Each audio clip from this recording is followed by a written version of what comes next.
नमस्कार दोस्तों, Uttarakhand MCQ series का लेक्चर नंबर 6 है ये और मैं जल्दी से कराने की कोशिश करूँगा। थोड़ा-सा इम्पोर्टेंट है और आजकल मैं बहुत ज़्यादा बिज़ी हूँ, बट फिर भी मैं कोशिश करा रहा हूँ कि जल्दी से जल्दी लेक्चर लेके आऊँ आपके पास।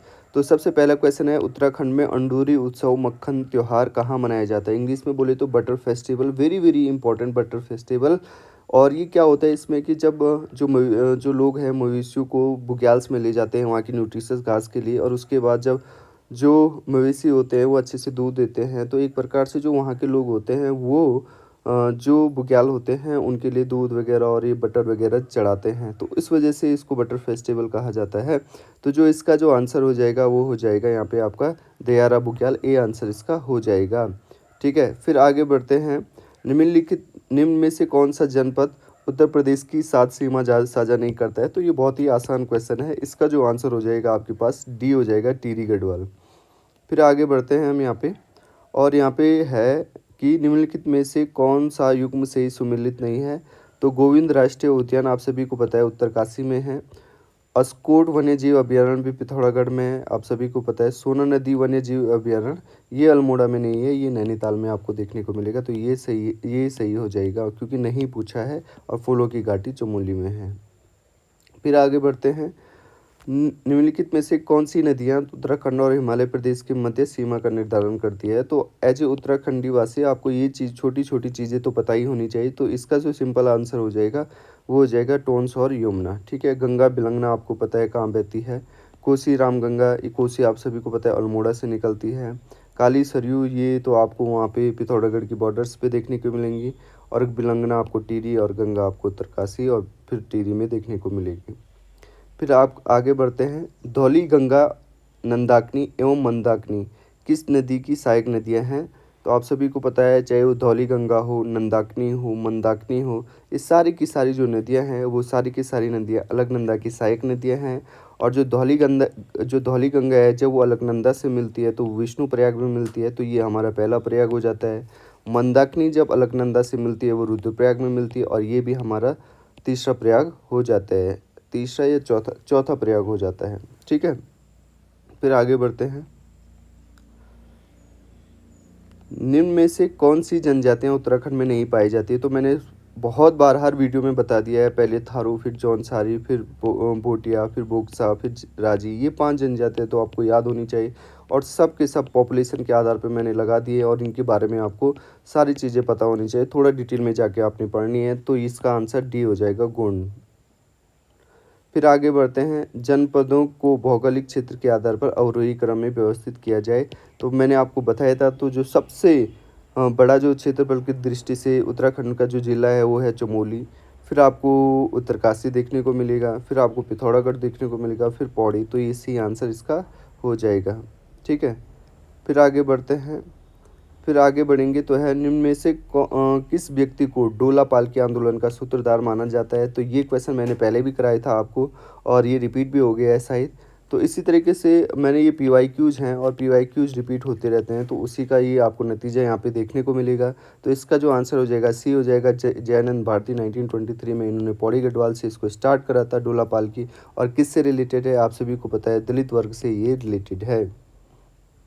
और जैसे जयानंद भारती जी हो गए, हरिप्रसाद रमटा जी हो गए, ये सारे ऐसे आंदोलनकारी हैं या समाज सुधारी हैं जिन्होंने दलित वर्ग के लिए काफ़ी काम करा है। और हरिप्रसाद रमटा जी की तो एक पुस्तक भी है, और शायद एक उनका जर्नल भी है, उस जर्नल के बारे में आप ज़रूर पढ़िए। ठीक है, फिर आगे है, निम्न में से कौन सा मीमायर्स ऑफ द राजा कुमाऊँ पुस्तक के लेखक है? तो जो इसका जो आपके पास सही आंसर हो जाएगा वो हो जाएगा आपके पास डी आंसर हो जाएगा। ठीक है, तो जी आर काला इसका सही आंसर हो जाएगा। फिर आगे बढ़ते हैं। निम्नलिखित में से कौन प्राचीन उत्तराखंड में प्रचलित माप और तिल की इकाई नहीं है? तो बहुत ही इम्पोर्टेंट क्वेश्चन है, और मैं आपको ये बता दूं, सिंपल सी बात है, माप और तिल की इकाई कौन सी नहीं है उत्तराखंड में, ये पूछा गया है। तो आपने सुना है कि जैसे अब बहुत सारे लोग आप में से गढ़वाले होंगे, तो 2 माणी दूधे बोलते हैं, 2 माणी दूध, 1 माणी दूधे। तो माणी मतलब माणा एक प्रकार से। फिर बोलते हैं चावल को जब देते हैं दूसरे लोगों को, 1 पाथा चावल दे दो ना।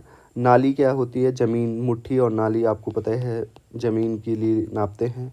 बस छपेली नहीं होगा इसका आंसर, तो डी आंसर हो जाएगा। और छपेली क्या है कमेंट बॉक्स में मुझे बताइए। निम्नलिखित में से किस स्थान को धनुष तीर्थ के नाम से जाना जाता है? तो धनुष तीर्थ के नाम से जाना जाता है। यहाँ पे कश्मीर नहीं होना था, यहाँ पे गढ़वाल होना था, ठीक है। तो जो इसका आंसर हो जाएगा श्रीनगर। फिर आगे बढ़ते हैं। निम्नलिखित में से कौन सा अधिकारी कत्यूरी प्रशासन में भू अभिलेखों के रखरखाव के लिए उत्तरदायी था?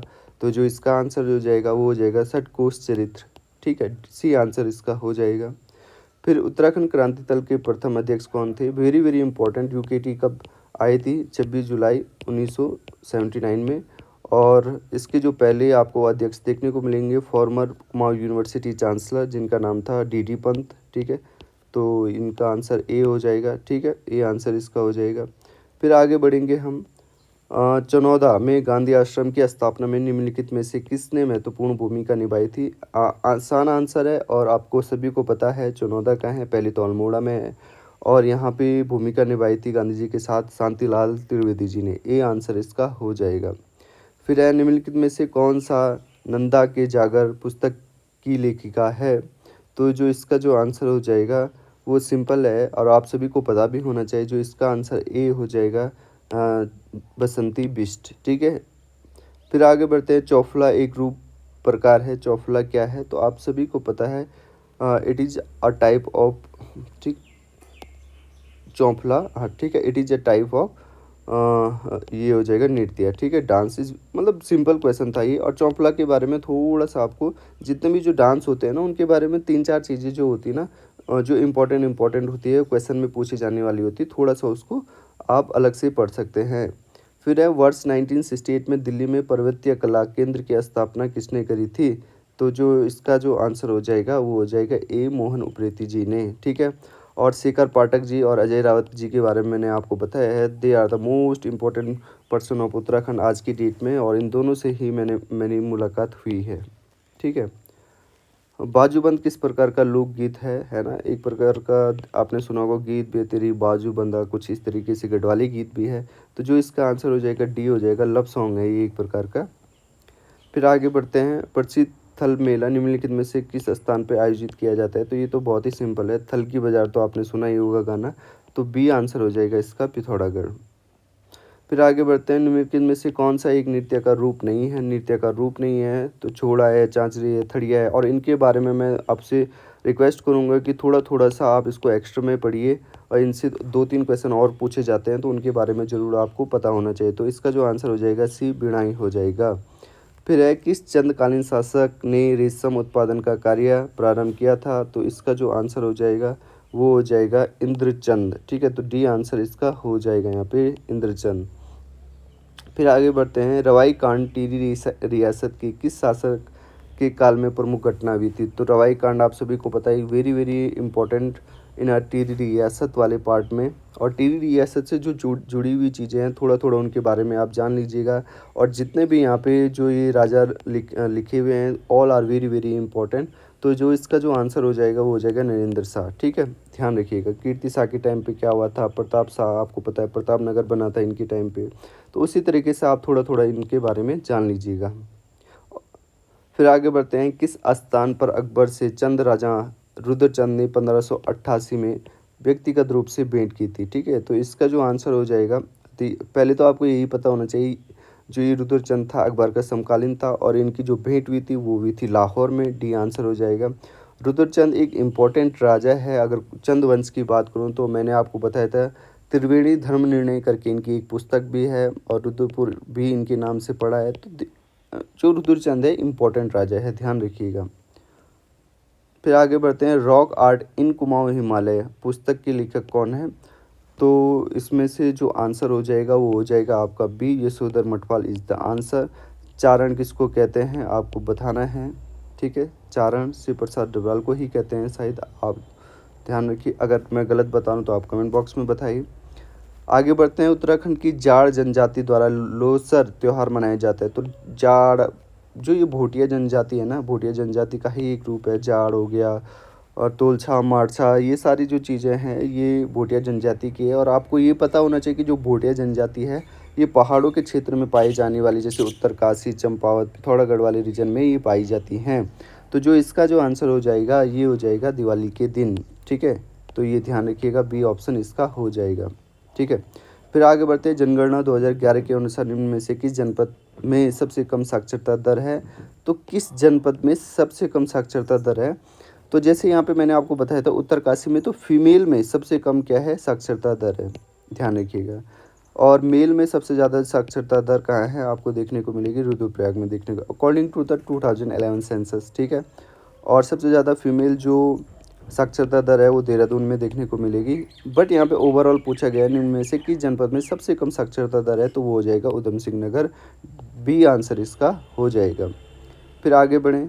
फिर है उत्तराखंड में मुख्यमंत्री महालक्ष्मी योजना संबंधित है। तो महालक्ष्मी, आप अगर देखिए जो जिनकी माताजी आंगनवाड़ी वगैरह में होंगी तो उनको पता होगा महालक्ष्मी किट मिलती है महिलाओं के लिए, फॉर द दोज महिलाएं जो प्रेग्नेंट है, तो सेव मदरहुड के लिए मिलती है ये महालक्ष्मी किट, आपने कई बार देखा भी होगा, ठीक है। फिर आगे बढ़ते हैं। निम्नलिखित में से कौन सी एक जनजाति सामाजिक एवं शैक्षिक रूप से उत्तराखंड की एक सबसे पिछड़ी जनजाति है? तो मैंने आपको जैसे कि बताया था ये सारी तो उत्तराखंड में पाई जाने वाली है। तो सबसे जो पिछड़ी जनजाति है शैक्षिक और सामाजिक रूप से, वो है राजी जनजाति, आपको जो पिथौरागढ़ में देखने को मिलेगी। अभी भी ये फॉरेस्ट और अदर एरियाज में ड्वेल करते हैं, रहते हैं मतलब, ठीक है। फिर आगे बढ़ते हैं। उत्तराखंड में मेरा गांव मेरा धन योजना की शुरुआत कब हुई थी? तो जो इसका आंसर हो जाएगा वो हो जाएगा सी 2014 में, तो ठीक है, तो ये हो जाएगा। फिर आगे बढ़ते हैं। फिर है नागकटी रानी के रूप में गढ़वाल की कौन सी रानी प्रसिद्ध हुई है? तो आप सभी को पता है नागकटी रानी किसे कहा जाता है, रानी कर्णावती को कहा जाता है। और इसके पीछे की कहानी आप सभी को पता होनी चाहिए, ठीक है। तो क्यों कहा था, क्योंकि इन्होंने जो दिल्ली सल्तनत में जो वहाँ के जो मुगल वंश के जो राजा थे उनके जो सेनापति थे उनकी नाक काट दी थी, ठीक है। और किसके टाइम पे करी थी ये चीज़ें, आपको कमेंट बॉक्स में बताना है। तो आई थिंक 30 क्वेश्चन तो हो ही गए हैं। तो लगभग हम हाँ लगभग क्या, पहले तो हम 150 क्वेश्चन करा चुके थे, तो 30 इसमें ऐड कर देंगे। नहीं नहीं, 150 क्वेश्चन हो गए हैं हमारे, ठीक है। तो अब धीरे धीरे इसको आगे बढ़ें। 150 या 180 क्वेश्चन हो गए हमारे, 15, हाँ 180 क्वेश्चन हमारे हो गए हैं। तो अब हमारे पास 500 का टारगेट है। मेरी कोशिश ये रहेगी 2-3 दिन तक, तो मैं बहुत ही ज़्यादा बिजी हूँ, but even though I will try to make videos on these lectures, ठीक है। तो अभी के लिए इतना रखते हैं। थैंक यू दोस्तों, और अगर यहाँ तक आ गए हो भैया सब्सक्राइब लाइक तो ज़रूर कर दीजिएगा।